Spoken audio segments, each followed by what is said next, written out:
समझने का हाँ मतलब जानने का और है उसको कि वो क्या है। हाँ, चलो जो भी है, जी क्या इस मंत्रों को पढ़ने से या इसको बोलने से वो परमात्मा मिल जाएगा? भाई, परमात्मा तो हमारी किस्मत में होगा तो कोशिश करना तो अपना फर्ज बनेगा ही। नहीं नहीं नहीं, हाँ। परमात्मा किस्मत का विषय नहीं है, हम्म। परमात्मा प्राप्त करने का विषय है। हमारी किस्मत में होगा तो मिल जाएगा, नहीं हम प्रयास करेंगे तो अवश्य मिलेगा। और प्रयास भी कब करेंगे, कब हम उस प्रयास में सफल हो पाएंगे ज्ञानी जी, जब हमको वो रास्ता सही मिलेगा। हाँ जी। अब आप देखो, इसमें इतनी चीजें लिखी जी कि साध के संग नहीं कुछ घाल, दर्शन भेटत होत निहाल। हाँ जी। कितनी बढ़िया बात लिखी सुखमनी साहब में कि साध के संग नहीं कुछ घाल और दर्शन भेटत होत निहाल, यानी कि दर्शन होते ही वो निहाल हो जाता है। जी। तो आप को किसके दर्शन करके आप निहाल हो जाएंगे, ये विषय समझने का है। क्या जो शरीर रूपी गुरु है, आपके यहाँ जो पाठ करते हैं जो गुरु जी, आप उनके दर्शन करके निहाल हो जाते हैं क्या? आप उनको देख करके एक मानवता की जो प्रसन्नता होती है, आपस में जो हम संसार में मानव हैं, तो ये आपस में हमारा जो आपसी प्रेम है, संसारी प्रेम, ये प्रेम जागृत हो जाता है, इससे हमको खुशी मिलती है। लेकिन हमारी आत्मा निहाल कैसे होगी, वो साधक का कैसा होगा, वो गुरु कैसा होगा जिसके दर्शन से ये कह रहे हैं कि साध के संगी नहीं कुछ घाल और दर्शन भेटत होत निहाल, जिसके दर्शन मात्र से व्यक्ति निहाल हो जाता, हमारी आत्मा तृप्त हो जाती है। तो वो कैसे साध होंगे, वो कैसे गुरु होंगे, वो गुरु है क्या? क्या शरीर गुरु है? तो गुरु कौन है? या हमें जो गुरु ने मंत्र दे दिया, आप कह रहे हो ये मूल मंत्र है हमारा, ये इस मूल मंत्र को क्या हम रटते रटते जिंदगी बिता दें, क्या हमको उस परमात्मा का दीदार हो जाएगा? बताया तो है भाई। आपको हुआ? हमें तो नहीं हो पाया। तो फिर कितनी उम्र हो गई, और आपकी तरह यहाँ इस क्षेत्र में जीवों पर दया शायद बहुत कम लोग करते होंगे। आप कितनी मेहनत करते हैं बताइए, और प्रभु से आप जुड़े हुए हैं, फिर आपको क्यों नहीं हुए? यानी कि कहीं ना कहीं हम अभी कच्चे हैं। तो उस कच्चेपन को हम दूर कैसे करेंगे ज्ञानी जी?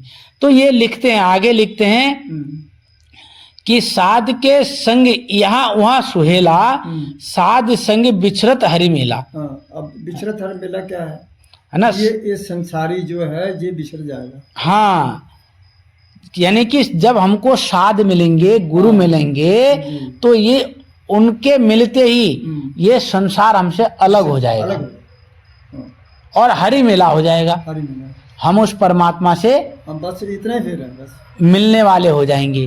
तो यही हमारा कहना है। हमने पूरी जीवन किताबों को, रामायण पढ़ने में, गीता पढ़ने में, भागवत पढ़ने में, गुरु ग्रंथ साहिब को पढ़ने में, बाइबल को पढ़ने में, कुरान को पढ़ने में बिता दिया। क्या हमको उस परमात्मा का एक भी जर्रा नजर आया, या हमको महसूस हुआ कि भाई हाँ कुछ तो है, कुछ तो एक पावर है जिससे ये पूरा ब्रह्मांड स्थिर है? कुछ ऐसा हमको आभास हुआ?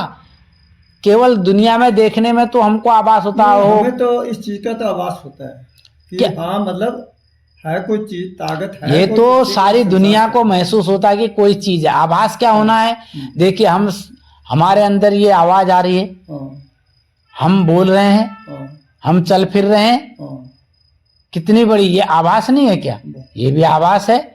कभी कभी आपने देखा हमारे साथ बहुत बड़ी घटना होने वाली होती है, हम कार से हमारी टक्कर हो जाती है, हम कार हमारी टूट फूट जाती है, हम बच जाते हैं। क्या ये आभास नहीं है? लेकिन हम उसको कैसे जानेंगे, कैसे उसका दीदार होगा? क्या वास्तव में यही चीजें हमको आभास दिला रही हैं क्या, या इसके परे भी कोई चीज है? तो इसको हम कैसे जानेंगे? आगे इन्होंने लिखा, जो इच्छे सोई फल पावे, साथ के संगे न बिरथा जावे। जो इच्छे सोई फल पावे, और जिसको प्राप्त करने की इच्छा है वो उस फल को प्राप्त करेगा। देखिए मैं पाठ का आपके इसका अर्थ भी बता रहा हूं। हाँ। जो इच्छा सोई फल पावे, साध के संगे न बिरथा जावे। जो साध का साथ होता है ना, वो बेकार कभी नहीं जाता है। कभी नहीं। अब संसार में देखो कितने साध लोग हैं, हाँ। बहुत सारे साध लोग हैं ना। अगर इन साधु के साथ जाने से हमारी इच्छा खत्म हो जाती, या हमारी संसार की वासना खत्म हो जाती, तो फिर ये जो साध हैं ये आपस में नहीं लड़ते। इनका स्वयं का नाम के साध हैं, ये नाम के साधु हैं। ये साधु नहीं, ये सवाधु हैं। तभी तो ये रचना करी उन्होंने, है ना। तो ये रचना उनके नामे गुरुजी थे, गुरु तेग बहादुर जी। वो जब गायब थे तो सौदागर ने कहा कि मैं 500 मोर चढ़ाऊंगा। तो वहाँ पर 22 लोग बैठे हुए थे, खटिया डाल करके गुरु बन के बैठे हुए थे। और उसने कहा था कि मतलब क्या गुरु नानक देव जी की गद्दी पे कोई गुरु होए, अगर मेरा जहाज पार लगा दे तो मैं 500 मोर चढ़ाऊंगा। समझे ना बात यहीं पे सारी कोई शॉर्टकट बात कर रहे हैं कि ज़्यादा लंबी चौड़ी नहीं है। तो क्या है कि उन्होंने कहा भाई जहाज तो अब बचेगा नहीं, अब एक ही तरीका है, वही अगर आज मतलब इस चीज़ पे भरोसे वाली चीज़ जो है वो उसी को उस पर एतमान करके कुछ हो जाए तो हो जाए, वरना कुछ नहीं हो सकता। और उन्होंने कहा कि जो गुरु नानक साहब की गद्दी पे जो गुरु हुए, अगर मेरा जहाज पार लगा दे तो मैं 500 मोर चढ़ाऊँगा। जब वो उन्होंने पूछा कि भी गुरु जी कहाँ रहते हैं, किस जगह पर रहते हैं, उस जगह गए, बाबा बकाला में गए। और महाराज गायब मतलब कि गुरु गोविंद सिंह के जन्म से काफ़ी समय 20 साल पहले मतलब काफ़ी समय पहले मतलब गायब थे। मतलब वो मतलब ज़मीन में खोद करके ना उसमें अपनी भक्ति कर रहे थे। अब क्या हुआ कि अब उन्होंने ही जहाज को पार करा, गुरु तेग बहादुर जी ने। उन्होंने ही इस धर्म के लिए अपना शीश भी दिया, समझे नहीं। अब इतनी बड़ी चीज़ हस्ती होते हुए जो सब कुछ कर सकती है, उन्होंने कहा कि हुक्म तो हुक्म है भाई, जो जैसे हुक्म का आया है तो वैसे चलना है। शांति दिखाई। इस शांति के बाद जैसा कि शांति का समाधान नहीं हुआ तो फिर तलवार भी दिखाई बाद में। पहले शांति दिखाई, फिर तलवार दिखाई। जब इस शांति से पूरा नहीं हुआ तब तलवार से पूरा करा गया। तो क्या उसके बाद फिर हुआ, इस बात को लें जिस चीज़ को चल रहे हैं। तो अब उन्होंने कहा कि गुरु नानक साहब की गद्दी पे जो गुरु हो मेरा जहाज पार कर दे तो मैं 500 मोर चढ़ाऊँगा। अब वो उन्होंने पूछा, आए, जहाज पार हो गया। आए वो उन्होंने कहा कि भाई महाराज किस जगह पे रहते हैं, कहाँ मिलेंगे। तो उन्होंने कहा बाबा बकाला में रहते हैं। तो बाबा बकाला में गए तो वहाँ पर 22 लोग मतलब ऐसे खटिया डाल के और गुरु बन के बैठे हुए थे।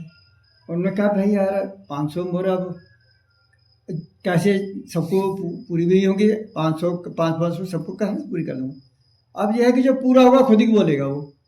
उन्होंने कहा सबको 5-5 मोरे रख के मत्था टेक दिया। उसके बाद और बच्चे जानो तुम्हारे थे वहाँ पर, तो बोले कोई यहाँ पर और भी गुरु है। बोले यहाँ पर और तो कोई नहीं है, एक तेगा नाम के तेगा कहते हैं उनसे। अब वो जो है ज़मीन में निकलते हैं और ज़मीन में फिर घुस जाते हैं। बच्चों का कहना मतलब। उन्हें कहा कहाँ पर, बोले कि इधर चले जाओ, वो उस ठेरे के वहाँ पर है। तो वहाँ पर जब गए तो वो अंदर मतलब उन्हें सुरंग में अपने भक्ति कर रहे थे। अब जा कर के 5 मोरी जैसे उन पे 5-5 उनको रखी, ऐसे ही 5 मोरी उन्हें रख दी।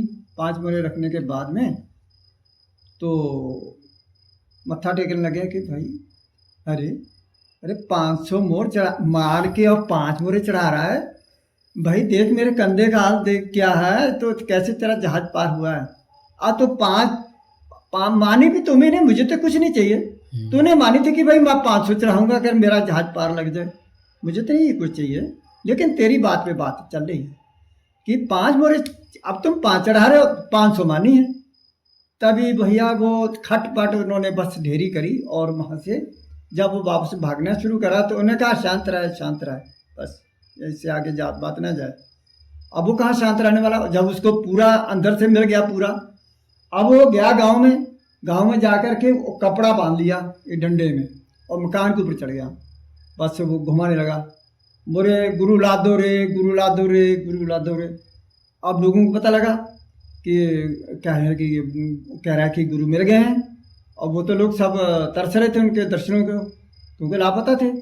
उसके बाद उन्हें कहाँ है, बोले वहाँ है, चलो मेरे साथ चलो, मैं दर्शन कराता हूँ।